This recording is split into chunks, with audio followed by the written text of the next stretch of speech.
Hello, I am Amit Kumar, and today we will start a geography chapter named Environment. As you have requested, this session will be bilingual so that you can grasp concepts easily. Okay, let's start. Environment. What do you mean by environment?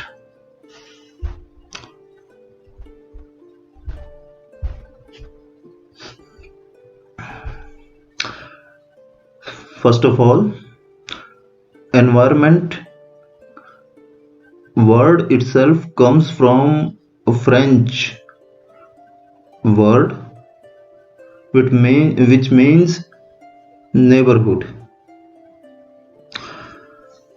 तो जो environment है वो एनवायरी word से निकला है, जिसका मतलब होता है आपका पड़ोस, neighbourhood. And secondly, environment includes everything which surrounds us. बहुत सी ऐसी चीजें हो सकती हैं जो हमारे चारों तरफ है. तो कुछ ऐसी चीजें, 4 या 5. If you can make a list और you can speak it loudly. I give you some 5 seconds. Try कीजिए उन 5 चीजों को जो हमें घेरे हुए हैं उनको बोलने की. Okay, we will see examples.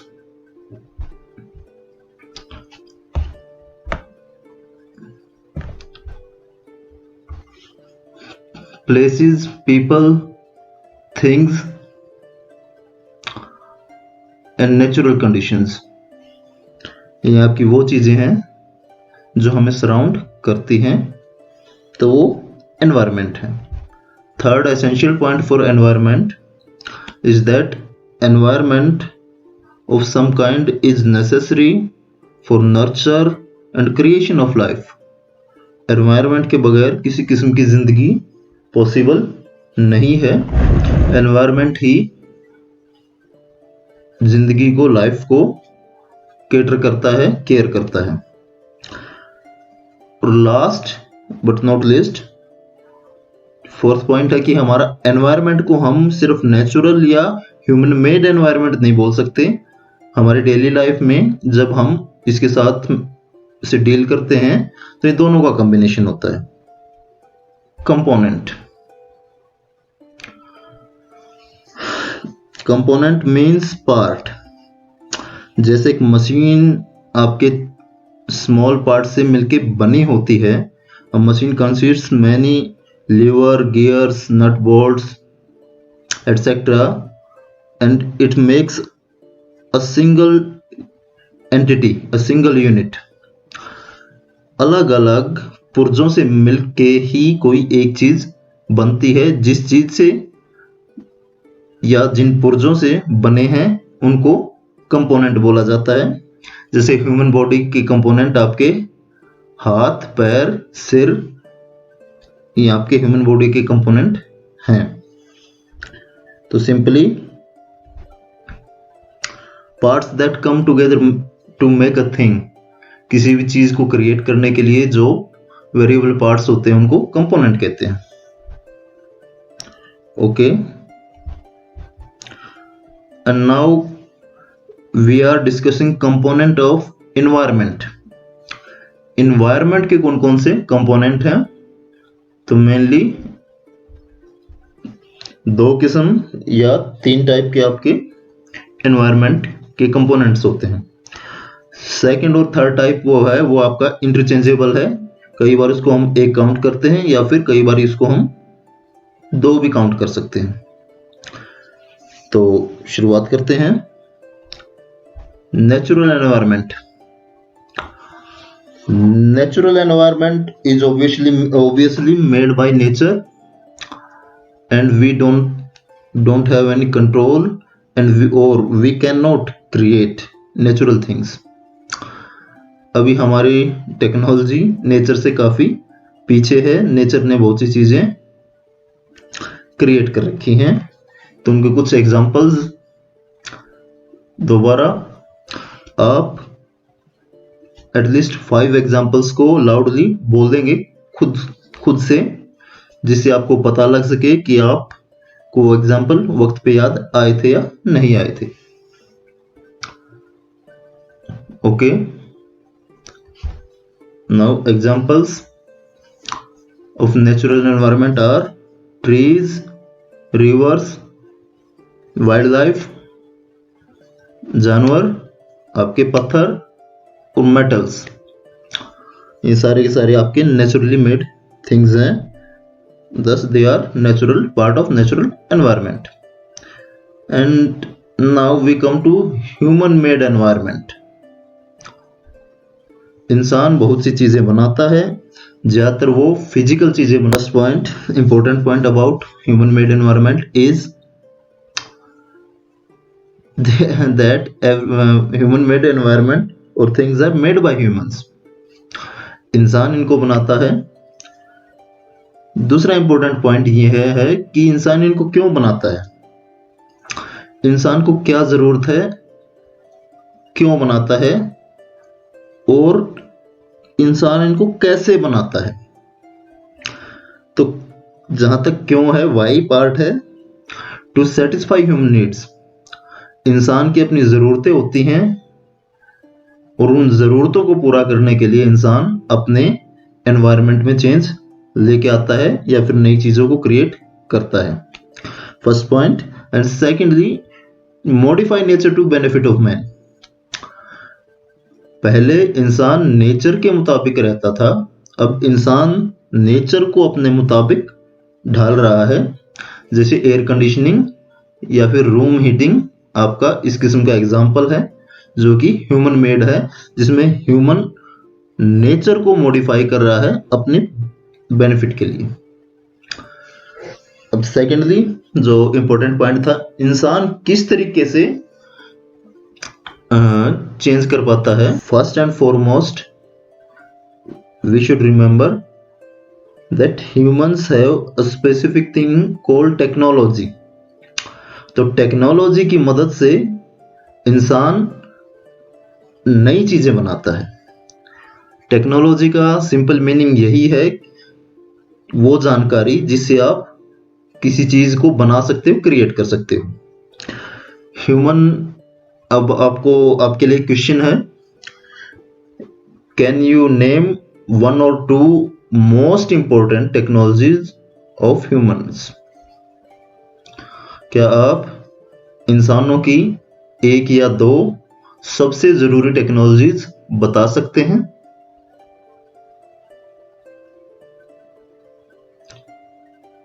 Okay,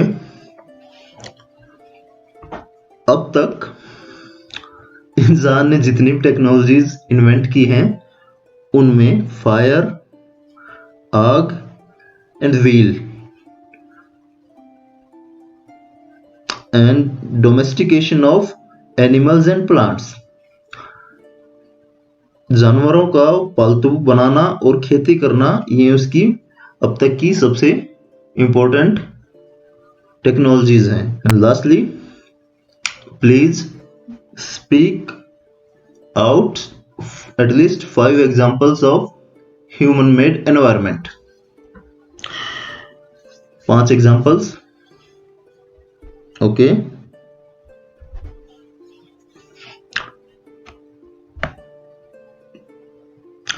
five examples are buildings, parks, industries, roads, bridges। और इसके अलावा बहुत सी आपकी ऐसी चीजें जो इंसान ने बनाई हैं, स्टेडियम्स, प्लेग्राउंड्स, इवन फील्ड्स जहां इंसान खेती करता है, फार्म्स। तो इस पार्ट में आपके 2 क्वेश्चन इंपॉर्टेंट हैं, अपने याद रखने हैं। पहला रिलेट करता है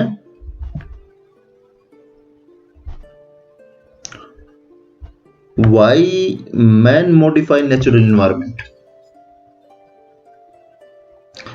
ये क्वेश्चन आपने याद रखना इंपॉर्टेंट है। और सेकंड आपका give 5 examples of human made environment. This is also an important question. Okay.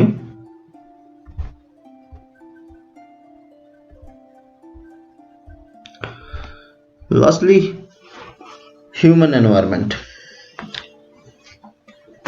आपकी बुक में कंपोनेंट ऑफ एनवायरनमेंट में human and human made environment को अलग अलग काउंट किया गया है, तो इसीलिए ह्यूमन एनवायरनमेंट को मैंने ह्यूमन को अलग लिखा है. हालांकि आपका ये इंटरचेंजेबल है. ज्यादातर आपका नेचुरल और ह्यूमन एनवायरनमेंट दो ही किस्म के कंपोनेंट हम बताते हैं, लेकिन फिर भी आपकी बुक के हिसाब से आपको समझाने की कोशिश की जा रही है.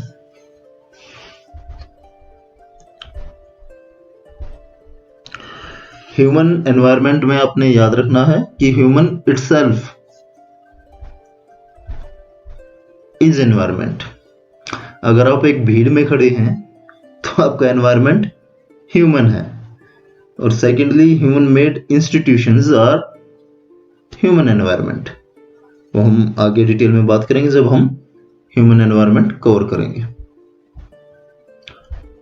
Okay. Now we come to natural environment in detail.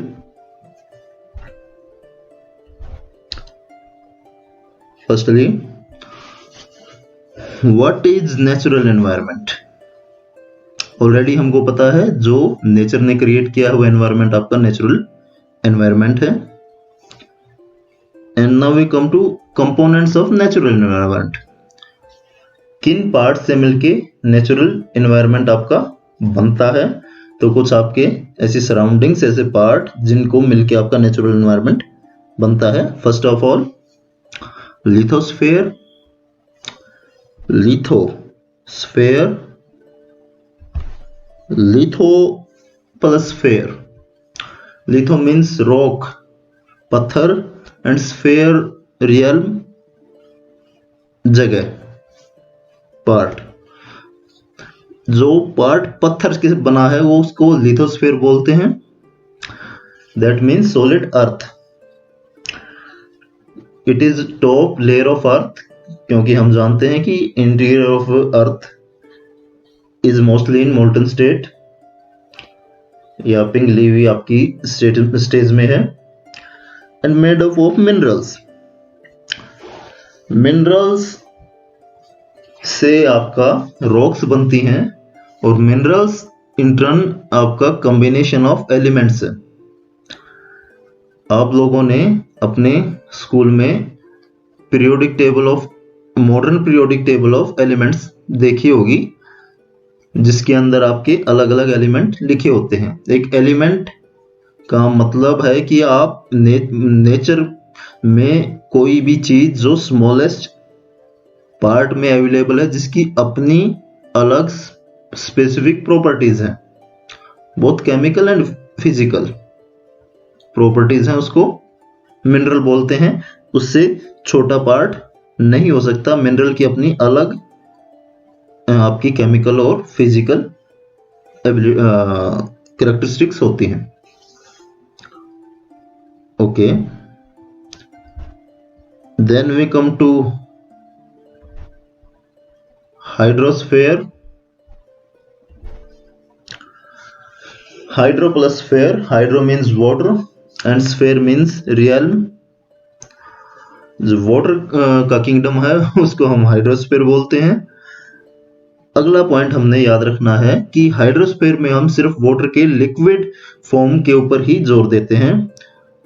Water आपको पता है कि 3 फॉर्म्स में मिलता है, solid, liquid and gaseous stage. तो हम वेपर की बात नहीं करते क्योंकि वेपर एटमॉस्फेयर का पार्ट है. सिमिलरली हम सिर्फ अगर हाइड्रोस्फेयर में बात करते हैं तो सिर्फ और सिर्फ हम लिक्विड वाटर फॉर्म की बात करते हैं. एग्जाम्पल्स. अब आपकी बारी है कि 5 एग्जाम्पल हाइड्रोस्फेयर के आप बोलें. ठीक है, देखते हैं। पॉन्ड्स तालाब, कुएं, रिवर्स नदियां, कैनाल्स नहर, समंदर और ओशंस आपके एग्जांपल्स हैं। Okay, then we come to atmosphere. Atmo plus sphere, atmo आप ग्रीक वर्ड है जिसका मीनिंग होता है चेंज, जो रूट वर्ड है दैट स्टैंड फॉर चेंज, वो हिस्सा जो लगातार चेंज होता है, दैट इज एटमॉस्फेयर। एटमॉस्फेयर आपका मेड अप ऑफ एयर है। और एक बारी आप लोगों के लिए एक question, what is difference between air and gas. देखें, एक गैस है जो होती है उसकी अपनी एक डेफिनेट केमिकल और फिजिकल प्रॉपर्टी होती है, लेकिन जो एयर होती है वो मिक्सचर ऑफ डिफरेंट गैसेस होती है। तो some example of gases are nitrogen, खासियत क्या है, वो इनर्ट है, वो रिएक्शन नहीं करती है। ऑक्सीजन एक हैवी गैस है और हाईली रिएक्टिव है। कार्बन डाइऑक्साइड बहुत हैवी गैस है। हाइड्रोजन लाइट गैस है।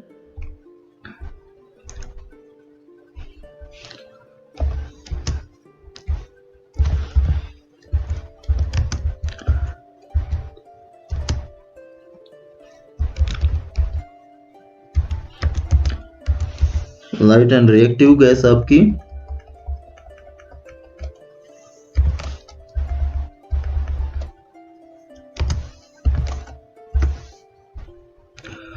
ओके,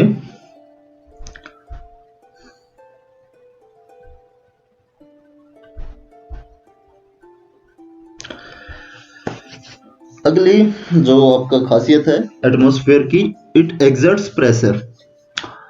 एटमॉस्फेयर हम लोगों के ऊपर कोई भी चीज आपकी उसके ऊपर प्रेशर डालता है। क्योंकि ऐसा क्यों हो पाता है, क्योंकि जो गैसेस होती हैं आपकी डिफरेंट, उनके अंदर अपना वेट होता है, तो इस वजह से एटमॉस्फेयर आपके ऊपर प्रेशर डालता है।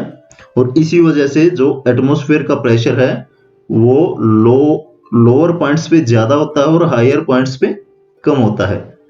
That is why we experience high air pressure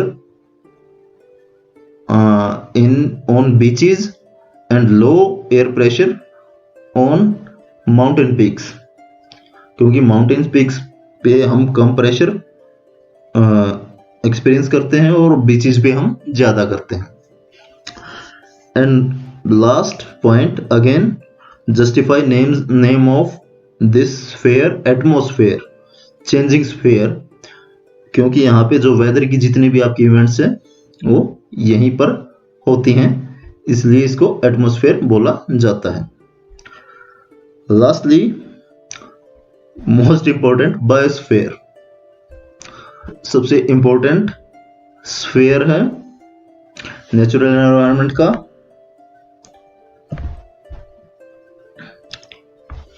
Okay, biosphere is made up of two words, bio plus sphere. Bio means life and sphere realm, kingdom. तो लाइफ का जो किंगडम है उसको हम बायोस्फीयर बोलते हैं। जो पहले आपके 3 स्फीयर्स हैं वो आपस में किसी न किसी तरीके से इंटरेक्ट करते हैं और लाइफ के लिए आइडियल कंडीशन अवेलेबल करवाते हैं। तो सेकंड पॉइंट आपका वही बता रहा है कि ये फॉर्म होता है कि बाय इंटरेक्शन बिटवीन आप डिफरेंट स्फीयर्स। लेकिन हमें याद रखना है कि किसी स्पेसिफिक टाइम पे आपका लिथो, हाइड्रो और एटमो तीनों का होना जरूरी नहीं है। हो सकता है कि 2 स्फीयर आपस में इंटरेक्ट कर रहे हों, तीसरा स्फीयर टेम्परेरीली absent हो। जैसे कि पेरू में आपका डेजर्ट है, उसमें कुछ पार्ट ऐसे हैं जहाँ पे पिछले 10,000 साल के करीब बारिश नहीं हुई है, लेकिन उसके बावजूद भी वहां पर लाइफ फॉर्म हैं। तो थर्ड पॉइंट आपका आता है, it marks limit life can sustain itself. Life earth के ऊपर बहुत सी अलग अलग फॉर्म्स में मिलती है और बहुत एक्सट्रीम जगहों के ऊपर भी, एक्सट्रीम सिचुएशंस में भी लाइफ को हम फाइंड आउट कर सकते हैं। तो जहां तक लाइफ अपने आप को सस्टेन कर सकती है, लाइफ किसी न किसी फॉर्म में है, वो सारा का सारा एरिया बायोस्फीयर में आता है। तो एटमॉस्फेयर में आपका 4 किलोमीटर का एरिया, जिसमें मोस्टली बैक्टीरिया 4 किलोमीटर तक जा सकता है, तो वो आपकी लिमिट है। इसी तरीके से ओशंस जो सरफेसेस हैं उनके आपका 4 किलोमीटर डीप तक हमें लाइफ मिलती है, और इसी तरीके से लैंड के ऊपर हमको लाइफ मिलती है, चाहे वो डेजर्ट हो आपका, चाहे वेदर दैट इज ग्रासलैंड और mountainous area. And lastly in running आप लोगों के लिए क्वेश्चन कि बायोस्फीयर के कंपोनेंट्स क्या हो सकते हैं, कौन सी चीजों से मिलकर बायोस्फीयर बना है। तो डिफरेंट लाइफ फॉर्म्स जो हम देखते हैं, लाइफ जिन जिन फॉर्म्स में मिलती है वो सभी मिलकर आपका बायोस्फीयर को के कंपोनेंट होते हैं। तो ज्यादातर लाइफ हमको 3 फॉर्म्स में मिलती है, plants, animals and micro organisms. Plants हमें याद रखना है कि क्या खासियत होती है। प्लांट्स की खासियत है आपकी कि वो अपनी एनर्जी खुद प्रोड्यूस करते हैं, और ज्यादातर प्लांट आपके समुद्र में होते हैं मेजोरिटी, लेकिन बहुत से प्लांट्स आपके टेरिटोरियल भी होते हैं, ऑन लैंड भी होते हैं। एनिमल्स की कैरेक्टरिस्टिक है कि एनिमल्स आपके डिपेंड करते हैं आइदर प्लांट्स पर, जो घास खाने वाले जानवर हैं, या फिर ऑन अदर एनिमल्स जो कि आपके कार्निवोरस एनिमल्स हैं। वो अपनी एनर्जी नीड्स के लिए, अपने फूड के लिए प्लांट्स या एनिमल्स के ऊपर डिपेंड करते हैं। And most important are micro organisms. हमें याद रखना चाहिए कि माइक्रो ऑर्गेनिजम्स को फर्स्टली हम अपनी आंखों से नहीं देख सकते हैं, और सेकेंडली अगर highest variety and number life का किसी फॉर्म में है तो वो माइक्रो ऑर्गेनिज्म की फॉर्म में है। ओके।